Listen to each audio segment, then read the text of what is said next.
She's all right when you get to know her.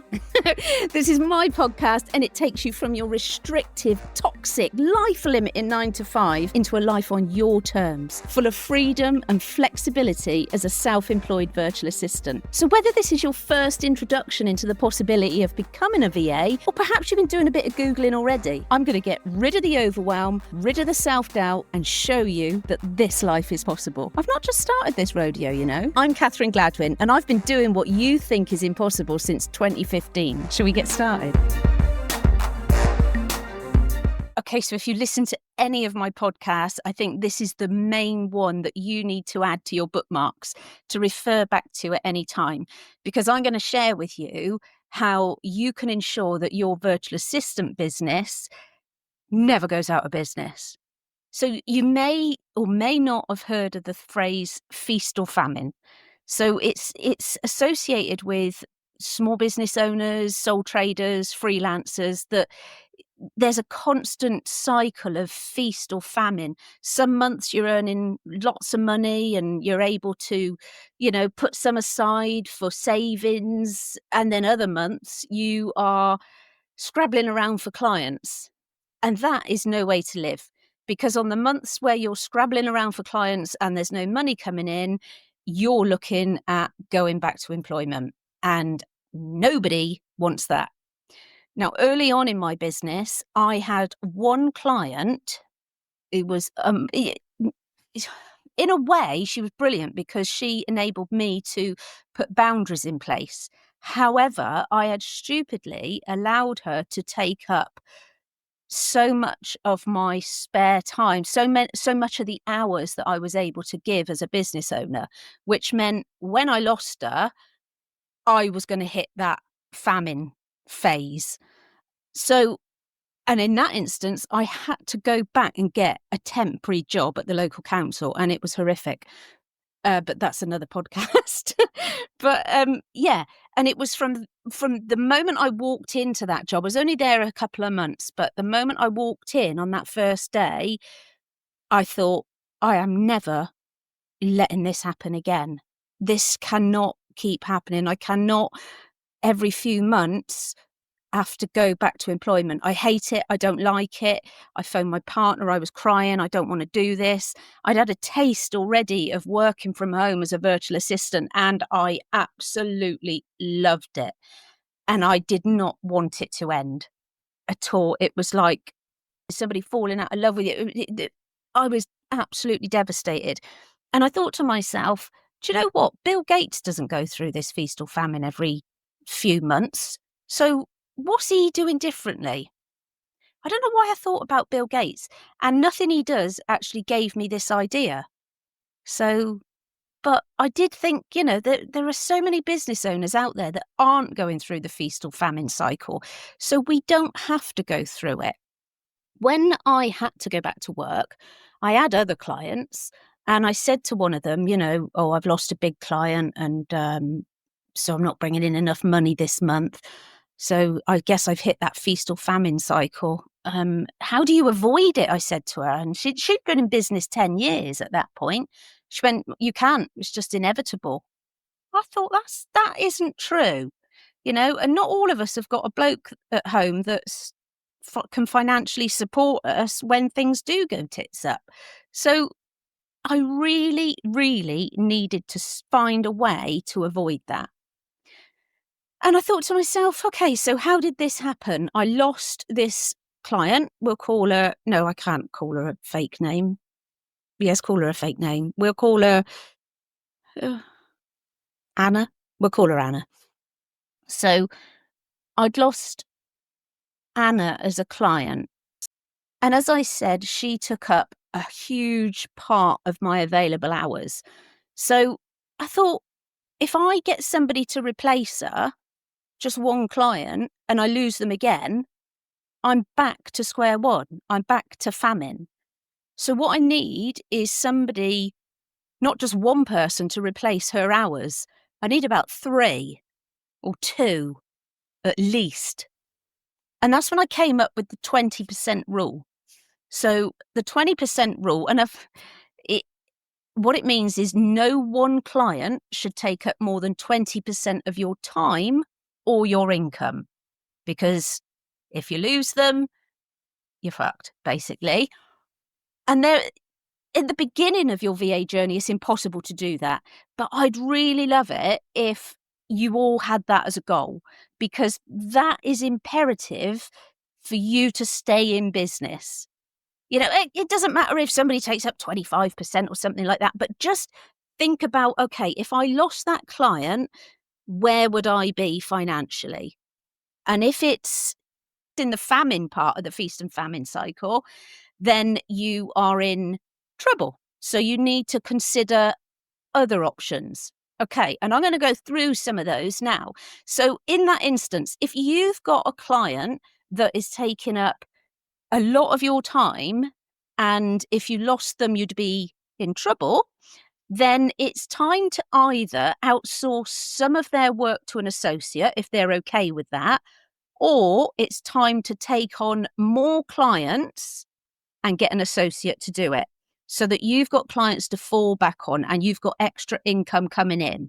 And it's all making sure that if you lose that client, you're going to be okay. Now, there are some other ways as well. I'm going to share as many as I can with you before I get tired, but everything and more is in my book, The 20% Rule, which is over on Amazon. Okay, so there's a few things that you can do straight away. And one of those things is to stop looking at other virtual assistants, because whatever they're doing is not, is you don't need to be looking. You're judging yourself and you're doing this comparisonitis, and it is debilitating and it's taken up so much of your time. So stop looking at other VAs and instead use that time to look at small business owners and think, do you know what? I think I could help them with, whatever you're offering. So every time you go to load that VA's website that you're pretty sure is doing much better than you, and if you look at her about page on her website for the 700th time, you will convince yourself, definitely, she's definitely doing better than me. And my about page is what's stopping me getting clients. And therefore, I'm going to update my website because I did Catherine's WordPress course. Then I'll get stuck down a rabbit hole. I will completely rebrand my whole business. And yeah, you know where I'm going with that. And some of you are laughing, I expect, because you're like, yeah, that's me. But everything you're doing that isn't helping your business evolve is money on the table. You're just throwing it away. So what, you've probably heard me say this before, but if not, it is this is so valuable. And it's to time everything you do. So from Monday to Friday, have that, either whether you use Toggle for timing stuff, or if you've got Free Agent and you're using that, time everything. The doorbell goes, timer on. You're downstairs signing for a couple of parcels and for yourself. And then he says, do you know what? Number 32 aren't in. Can you take one for them? Yeah, okay. Let me just take a picture of your feet with your Crocs and your odd socks. And it's all time away. And you might be thinking, do you know what? That's only like 7 minutes, but it all adds up. Think about where your time is going. At the beginning of my VA journey, and I was in a WhatsApp group with I think there was about 5 of us in there. I might say a different number another time, but I think it was about 5 of us in there. And we were all brand new VAs. And the conversation would often get to sort of like talking about kids and, doing up the house and just all random stuff, nothing to do with being a VA. And one day I just decided, do you know what? I don't really know these women. I'm coming out of the group. And I just removed myself from the group because I thought it is not helping me get clients. And it's not that I didn't want to be friends with them. I did. I'm still friends with one now. The other ones, I don't know what they're doing. So I've lost touch. But it wasn't helping me achieve what I wanted to achieve. And that was to be a full-time virtual assistant for the rest of my working life. So if you've got a relative that turns up unannounced, get some landmines or something on your driveway. No, sorry, poor joke. But seriously, right, if you were working in an office block, that relative wouldn't rock up at 10:15 on a Thursday morning to drop off some random shit that they were going to take to a charity shop that you might like. Start making sure that your day is focused on your business so that you can see whether there's any more time that you could be filling with clients. And I don't want you burning out. I don't want you working your arse off. But if you're below that 20% rule at the moment, look to see where you could maybe be clawing back some extra time. So a lot of people look at getting their clients on retainers as a surefire way of not going out of business, because you're guaranteed that income every month. It's not true. Having clients on retainers might tell you that for that month, you've definitely got 500 quid coming in, but it doesn't guarantee you for the next month. And you might say to me, yeah, but I've got a month's or 2 month, 3 months notice in my terms. Yeah. If that client hasn't got the money to pay you, you won't be getting any notice period. If that client is not happy with something you've done and doesn't feel that they want to work with you anymore, good luck going to court to get them to pay the notice period. You'd have to pay to go to court as well. A retainer does not guarantee that you're going to be okay for at least 3 months. The only thing that guarantees that you're going to be okay is by adhering to this 20% rule. And I'm sorry to say it, but constant marketing and audience building, even when you're busy. That's a big part of my book, The 20% Rule, is that even when you're busy, you still need to be marketing. So many people come to me and say, I've just lost a big client.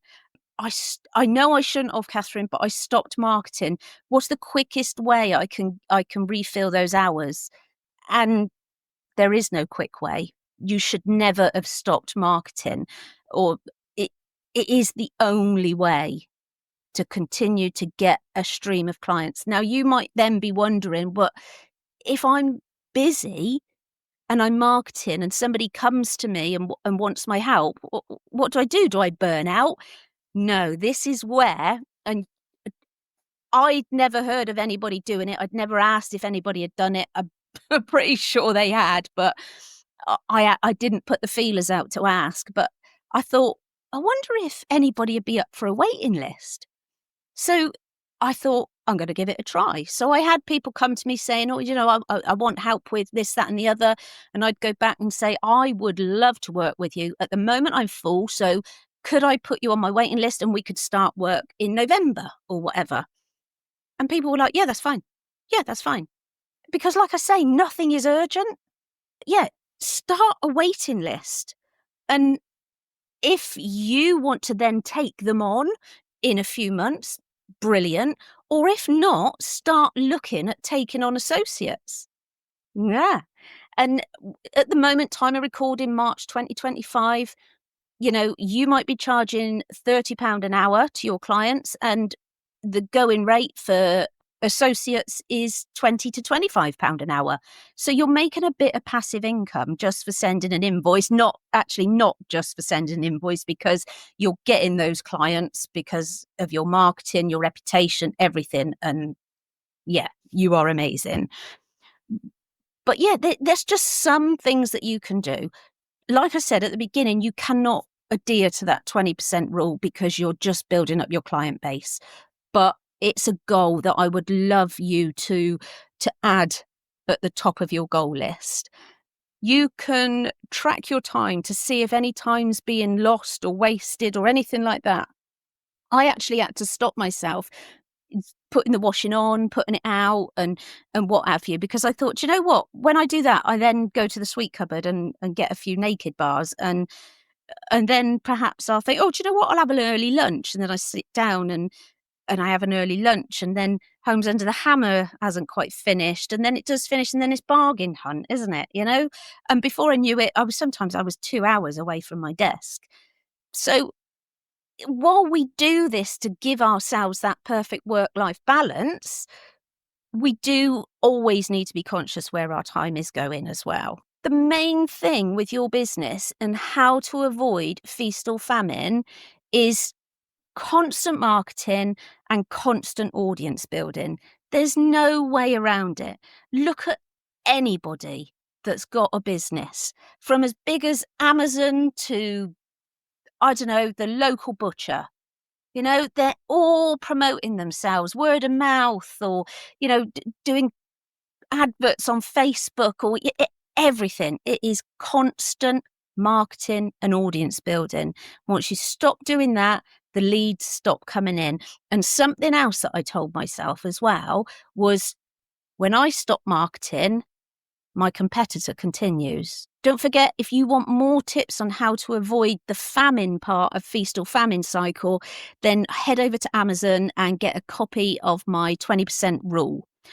And if you're listening to this before the 1st of April, 2025, come into my Facebook group, because I've found a few extra copies, paperback, of the 20% rule, and I'll be giving them away in a competition. Thanks for listening. If you're ready to reclaim your independence, then subscribe to this podcast, because there is so much I'm going to give you. You've got to subscribe on your favourite channel, it says. What channel? I ain't going to be on the BBC, am I?